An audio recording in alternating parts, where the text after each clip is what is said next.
근데 이제 그 서류를 준비할 때 그 준비 과장들이 그 절차를 모르는 경우도 굉장히 많거든요. 아, 뭐부터 해야 되지? 그리고 내가 할 수 있는 건 어느 선까지지? 그리고 변호사를 무조건 선임을 해야 되나? 아니면 법무사님한테 뭐 전자소송을 해야 되나? 이런 것도 되게 뭐 절차를 궁금해 하시니까 네. 혹시 간단하게라도 좀 설명 좀 부탁드리겠습니다.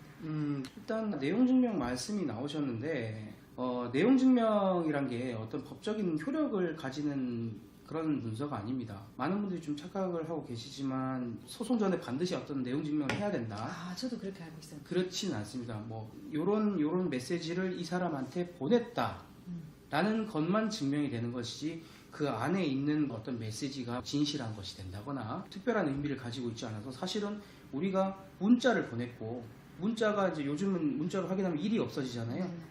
그것만으로도 이미 그 뭐 실무상으로는 특별히 이제 이 사람이 보았다라는 게 어느 정도 입증이 메일하든 확답을 안 받아도. 네, 일단 이제 요즘 핸드폰이나 카톡, 특히 카톡 같은 경우에는 그 메시지를 상대방이 읽었을 때 일이 없어지지 않습니까? 물론 이 운영 체계가 달라서 그게 표시가 안 되는 게 있을 수는 있지만 통상적으로 문자를 보냈다고 하고 답변이 없다고 하더라도 그 전에 쭉 문자를 주고받았는데 이것만 답이 없다라고 보통 보지도 않고요. 일단 도달했다라고 보통 보고 오히려 내가 어떤 특별한 사정에 의해서 이걸 못 봤다라는 걸 그쪽 상대방 쪽에서 입증을 해야 되는 거니까 제가 생각하는 범위 내에서는 특별히 내용 증명은 큰 의미는 없습니다. 다만 아까 말씀하셨다시피 이제 상대방한테 도달을 시켜야 되는 게 중요한 부분이 있을 수 있거든요.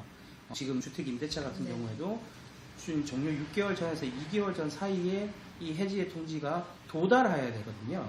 그런 경우에 문자를 보내는 게 좀 애매하다. 그런 경우에는 내용 증명 같은 걸 보내게 되면 내가 공식적으로 우체국 소인이 남게 되고 이게 공식적으로 배달이 언제 됐다라는 게 등기번호만 조회를 하면 바로 확인을 할 수 있기 때문에 그런 쪽에 의미가 있는 것이지 그 외에는 어떤 특별한 의미를 지니고 있지는 않습니다. 소송 전에 반드시 내용 증명을 해야 되는 건 아니다.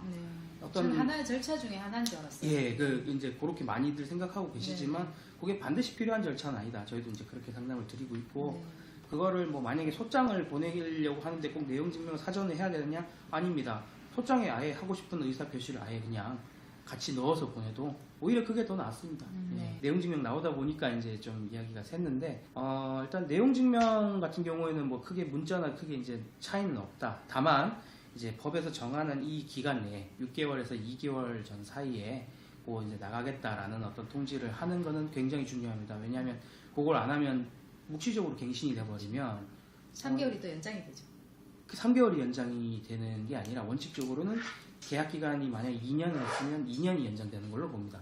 3개월이라고 통상 이해하시는 이유는 임차인이 그 묵시적인 갱신이 될 경우에는 묵시적인 갱신이 되고 나서 임차인이 언제든지 나간다고 해지 통보를 할 수 있고 그 해지 통보가 임대인에게 도달한 날로부터 3개월 이후에 그 효력이 발생하니까 통상 3개월이 연장된다라고 이제 얘기하지만 법적으로는 2년을 계약했으면 2년을 그대로 연장되는 게 일단 묵시적인 갱신의 일단 기본적인 겁니다.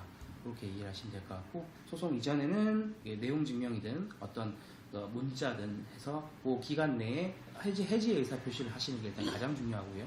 임대인 분께서 이제 보증금 반환을 할지 안 할지는 사실은 어느 정도 한두 달 전에 얘기를 해보면 감을 잡을 수가 있습니다. 예, 그래서 이 사람이 좀 준다 하는데 좀 진짜로 안 줄 것 같은 경우가 있고 미리 저희는 계약 기간이 종료하지 않았더라도 이걸 미리 좀 소송을 하시는 방법을 조금 이렇게 조언을 드려요.